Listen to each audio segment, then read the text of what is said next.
Hello friends, I'm going to start a course on design and analysis of algorithms. Myself, Dr. Irshad Hussain. This is lecture 1. Here we'll talk about introductory part and how to write algorithms. Let's get started. So what is an algorithm? You see, in simple terms, if I say an algorithm is a sequence of finite steps to solve a problem. Here the problem we are uh, going to discuss, that is computational problem. It is a tool that provides a clear blueprint for solving well-specified computational problems.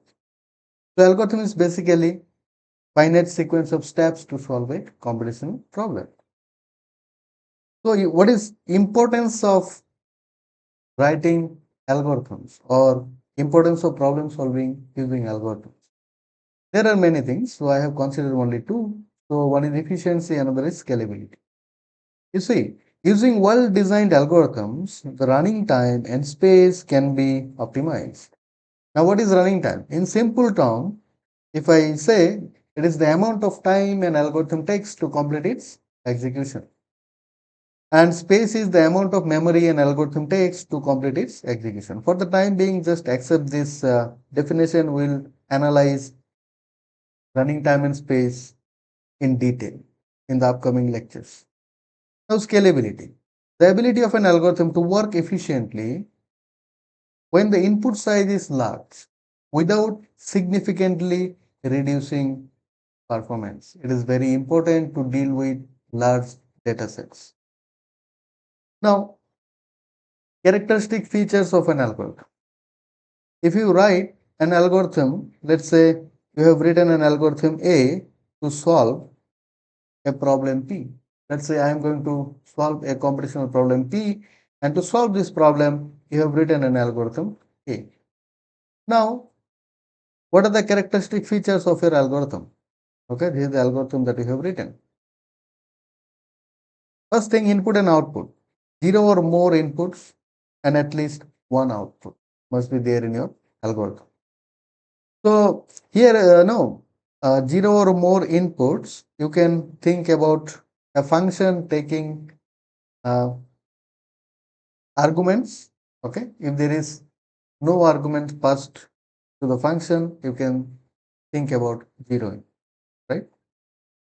But your algorithm must produce at least one output, because otherwise, what is the meaning of writing algorithm to solve computational problem if there is no output?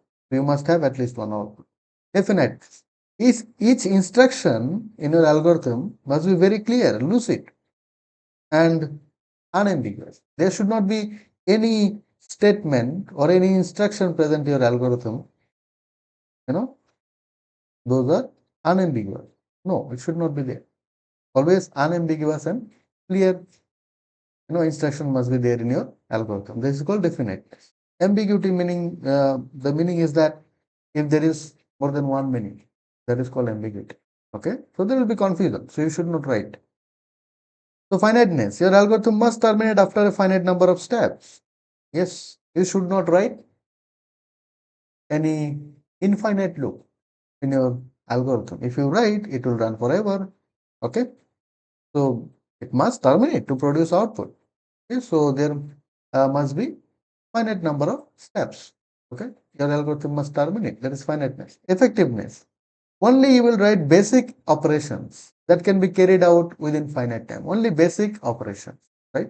So these are the characteristic features of an algorithm. Second, we will discuss uh, how to write algorithms. We can write algorithm using simple English, pseudocode, and programming language.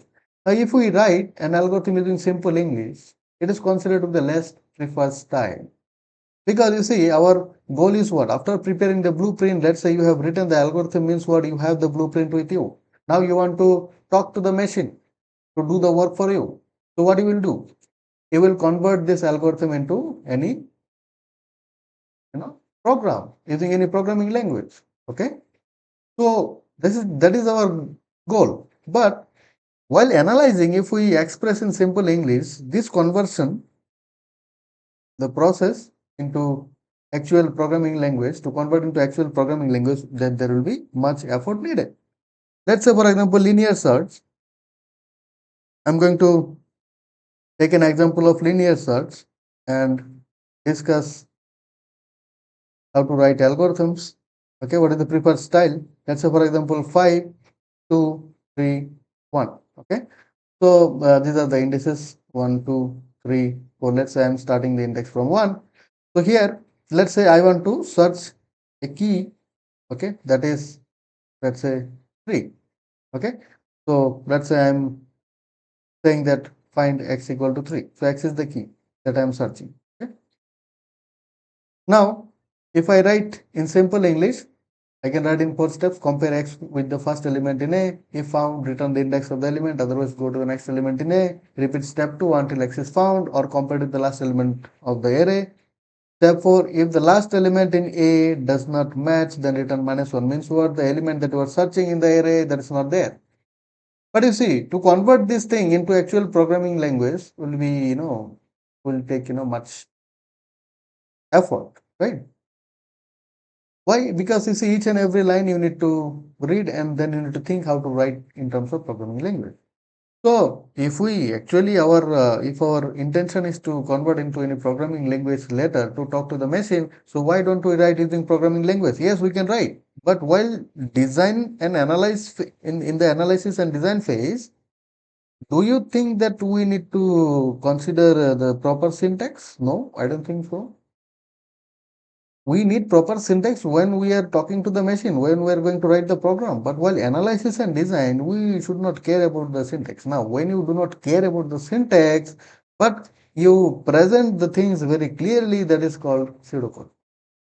It is the preferred style of writing algorithm because it is very close to the actual programming language, and we need not to care about the syntax. Okay? Like here you see, it is very clear that linear search on an array A, what we are searching x. Let's say x that we are searching, that is 3. So you are starting a loop. So loop starts at this location. So I equal to 1. So it will go up to the a dot length. A dot length is what? The size of the array.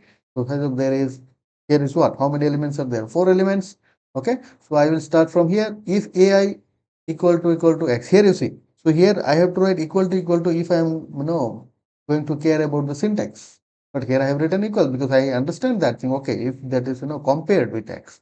Okay, here also I have written capital F, capital I, capital R, for these things. So I can write any, I can use any style of writing without caring about the syntax. So that is nothing but pseudocode. That's why it is preferred. We need less time to present our concept, to prepare the blueprint. Okay.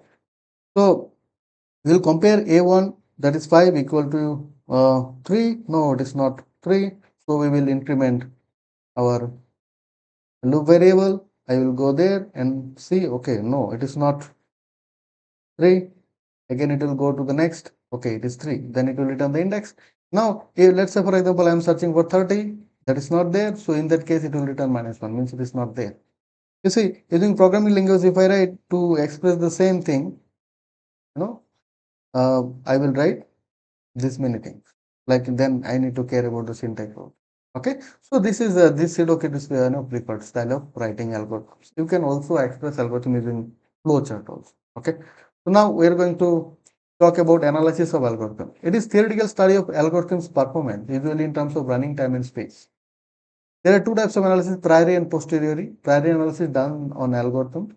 Okay, while preparing the blueprint. So it is obviously independent of the programming language, hardware independent. Analysis done using time and space functions, very important. Okay. So instead of those real clock time and word size, we use time and space functions for analysis. Okay. Posterior analysis, it is done on programs dependent on programming language because it is done on programs. Yes, hardware dependent because where we are going to run our program, so it will depend on the hardware configuration of that machine. Okay. So analysis done using clock time, let's say seconds, say, and word size, let's say bytes. Okay. Now how to measure running time? It is not a good idea to compute running time in terms of physically clock time. Why? Because there will be dependencies such as hardware configuration of the machine, system load, instruction set of that particular architecture the machine is using, right? So we should not depend on this configuration, right? The analysis must be independent of this hardware configuration of the machine, system load, instruction set, etc. Therefore, we will take help from mathematics. We will measure the running time of an algorithm as a function of its input size, that is known as time complexity. We'll talk more about time complexity later.